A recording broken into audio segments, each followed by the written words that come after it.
Top quality और consistent performance के लिए सिर्फ सिल्वर पंप्स एंड मोटर्स, नाम याद रखना। રવિવારની બપોર એક હોટલનો બંધ રૂમ અને અંદર છુપાયેલું એક ઘાતક રહસ્ય, પ્રેમ અને વિશ્વાસની કહાની ક્યારે ખૂની ખેલમાં બદલાઈ ગઈ કોઈને ખબર પણ ન પડી. બપોરે 12:30 વાગે બે લોકો આ હોટલમાં એક સાથે આવ્યા. ચિંતન વાઘેલા અને નસરીન બાનુ અખ્તર.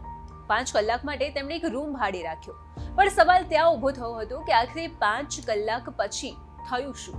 હોટલના એ રૂમમાં એવી તો કઈ ભયાનક ઘટના બની જેણે બધાને હચમચાવી દીધા હતા. નમસ્કાર, આજની ક્રાઇમ કહાની સાથે હું છું ખુશ્બુ પંડ્યા.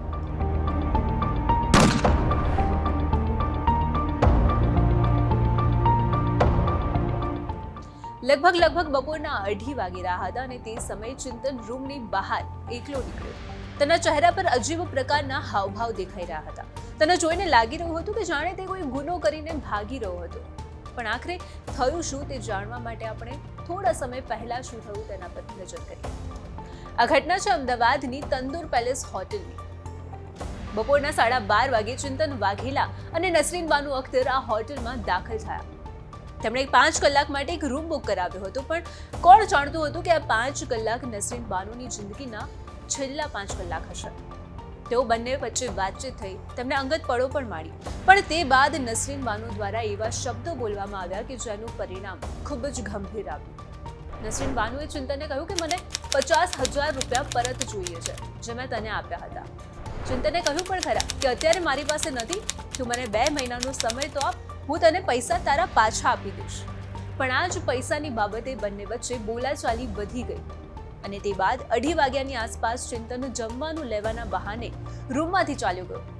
જે 5 કલાક માટે તેમણે રૂમ રાખ્યો હતો તે 5 કલાક પૂરા થઈ ગયા હતા અને હજુ રૂમમાંથી કોઈ પણ બહાર નહોતું આવ્યું. અને ના ચિંતન પરત રૂમ પર આવ્યો હતો. જે બાદ સાંજે રૂમ ખાલી ન થતા હોટલ સ્ટાફે દરવાજો ખખડાવ્યો. કોઈ જવાબ ન મળતા તેમણે દરવાજો ખોલ્યો અને અંદરનું જે દ્રશ્ય હતું તે ભયાનક હતું. નસરીન બાનુની લાશ પલંગ પર પડેલી હતી. તેના ગળા પર નિશાન હતા, જાણે કોઈએ તેનું ગળું દબાવીને હત્યા કરી દીધી હોય. પણ કોણે અને શા માટે? શું એ જ 50,000 માટે જે નસરીન બાનુએ ચિંતન પાસેથી માંગ્યા હતા? જોકે હોટલના માલિકને આ ઘટનાની જાણ થતાં જ પોલીસને જાણ કરી દીધી. જે બાદ એરપોર્ટ પોલીસ તાત્કાલિક ઘટના સ્થળે પહોંચી અને તપાસ શરૂ કરી અને શંકાની સોય સ્વાભાવિક રીતે જ નસરીનના પ્રેમી ચિંતન તરફ ગઈ. પણ સવાલ એ હતો કે તે હોટલમાંથી નીકળ્યા બાદ ગાયબ ક્યાં થઈ ગયો? શું તે ખરેખર હત્યારો હતો? જો કે ક્રાઇમ બ્રાન્ચની ટીમો રાતભર આરોપીની શોધમાં લાગી ગઈ. દરેક ખૂણાને ચેક કરવામાં આવી રહ્યો હતો, તપાસવામાં આવી રહ્યો હતો અને પછી એક બાતમી મળી. આણંદ નજીક ચિકોદરા બ્રિજ પર એક શંકાસ્પદ વ્યક્તિ જોવા મળ્યો. તો હવે સવાલ એ હતો કે શું તે ચિંતન હતો? શું તે ભાગવાનો પ્રયાસ કરી રહ્યો હતો કે પછી તેના મનમાં કંઈક અલગ જ ચાલી રહ્યું હતું? જ્યારે પોલીસે તેને પકડ્યો ત્યારે તેના ચહેરા પર ડરની સાથે એક વિચિત્ર પ્રકારની શાંતિ હતી. પણ સવાલ એ જ હતો કે આખરે કેમ તેને આ પગલું ભરવું પડ્યું હશે? તો પૂછપરછ દરમિયાન ચિંતને જે કબૂલાત કરી તે વધુ ચોંકાવનારી હતી. ચિંતનનું કહેવું છે કે નસરીને તેના પરિવાર વિશે અપશબ્દો કહ્યા હતા, જેના કારણે તે ગુસ્સામાં આવી ગયો. પણ શું ખરેખર આટલી નાની વાતમાં કોઈ હત્યા કરી શકાય? પછી આ માત્ર એક બહાનું હતું.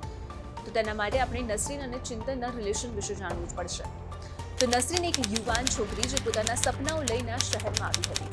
એરપોર્ટ પર કામ કરીને તે પોતાનું ગુજરાન ચલાવતી હતી, પણ આ અગાઉ તે બાપુનગર નજીક એક કોમ્પ્લેક્સમાં કામ કરી રહી હતી, જ્યાં તેની મુલાકાત ચિંતન સાથે થઈ હતી. બંનેની ઓફિસ અલગ હતી, પરંતુ એક જ કોમ્પ્લેક્સમાં હોવાથી તેઓ એકબીજાના સંપર્કમાં આવ્યા હતા. ધીરે તે દોસ્તી અને પછી પ્રેમ. પણ કદાચ તેને ખબર નહોતી કે પ્રેમની આ કહાનીનો અંત આટલો ભયાનક હશે. નસરીન એકલી રહેતી હતી, પરંતુ ચિંતન તેના પરિવાર સાથે રહેતો હતો. પણ તેઓ અવારનવાર હોટલના રૂમમાં જતા આવતા રહેતા હતા અને 1 મહિનામાં તેઓ અલગ હોટલમાં એક જ સાથે પણ રહ્યા હતા. જેમાં ચિંતનના કહ્યા અનુસાર જ્યારે તેઓ સાથે હતા ત્યારે તેને નસરીન પાછળ 17 લાખ રૂપિયા મોજશોખ પાછળ વાપર્યા હતા. પરંતુ તેની જોબ ગયા બાદ તેને નસરીન પાસે 50,000 રૂપિયા ઉધાર લીધા હતા. પરંતુ તે બાદ ચિંતન પાસે પૈસાનું સેટ ન થતા તે પરત ન કરી શક્યો અને આ બાબતને લઈને તેમના વચ્ચે ઝઘડો પણ થયો હતો. ચિંતન 2 મહિનાનો સમય પણ માંગ્યો હતો, પણ નસરીને આ પૈસા તેની માતાના ઘરેણા ગીરવે મૂકીને આપ્યા હતા.